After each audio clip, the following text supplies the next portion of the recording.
Bonjour et bienvenue, dans cette vidéo, nous allons démontrer les autres propriétés, le petit 2 du grand 2.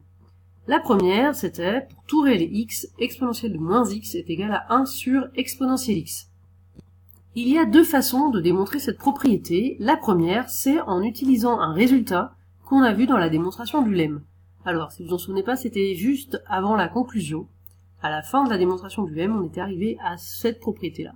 Pour tout réel x, exponentielle x fois exponentielle moins x est égal à 1. En fait, dans la démonstration du lemme, c'est pas avec x plus xp, c'est avec f. Parce que la fonction, ne s'appelait pas encore exponentielle. Mais maintenant, on sait que cette fonction existe et est unique, donc on peut l'appeler exponentielle. Donc dans la démonstration du lemme, on avait f de x fois f de moins x est égal à 1. Et maintenant qu'on sait qu'elle s'appelle exponentielle, on peut écrire x de x fois x de moins x est égal à 1.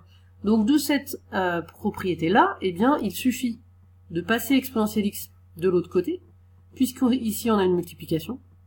En passant de l'autre côté, on obtient une division. On obtient bien ce résultat.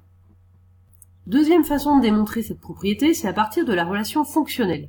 Cette relation, la voici, c'est pour tout réel x et y, exponentielle de x plus y est égale à exponentielle de x fois exponentielle de y.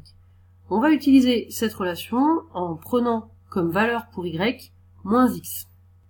En prenant y égale moins x, on remplace, on obtient x de x plus y, donc plus moins x, est égal à exponentielle de x fois exponentielle y, c'est-à-dire moins x.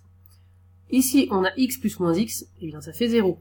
Donc, exponentielle de 0 est égal à exponentielle de x fois exponentielle de moins x. J'ai juste remplacé x plus moins x par 0. Or, exponentielle de 0, c'est une des propriétés de base de l'exponentielle, ça fait 1. Exponentielle 0 vaut 1, donc on remplace ici 1. 1 est égal à exponentielle de x fois exponentielle moins x, que j'ai mis là. Exponentielle de x fois exponentielle moins x est égal à 1. On retrouve ce qu'on avait dans le lemme. Et donc, comme je vous ai expliqué tout à l'heure, exponentielle x, on le passe de l'autre côté. Comme il était en multiplication, il passe en division. On obtient bien la propriété exponentielle moins x est égal à 1 sur exponentielle x. Deuxième propriété, pour tout réel x et y, exponentielle de x moins y est égal à exponentielle x sur exponentielle y. Pour la démonstration, on utilise dans un premier temps la relation fonctionnelle. Alors x de x moins y, on écrit d'abord que c'est x moins y, c'est pareil que x plus moins y, parce que dans la relation fonctionnelle, c'est un plus qu'on a.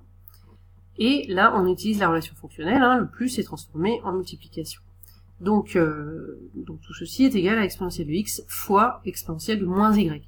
Et là, exponentielle de moins y, eh bien, on peut utiliser la propriété 1 qu'on vient juste de démontrer. D'après cette propriété 1, exponentielle moins y, c'est 1 sur exponentielle y, donc on va remplacer ici. Donc j'ai réécrit exponentielle de x moins y, ce dont on était parti, égale exponentielle x fois, donc je remplace ceci par ce résultat, fois 1 sur exponentielle y, c'est-à-dire exponentielle de x divisé par exponentielle de y. Et cette propriété est démontrée également.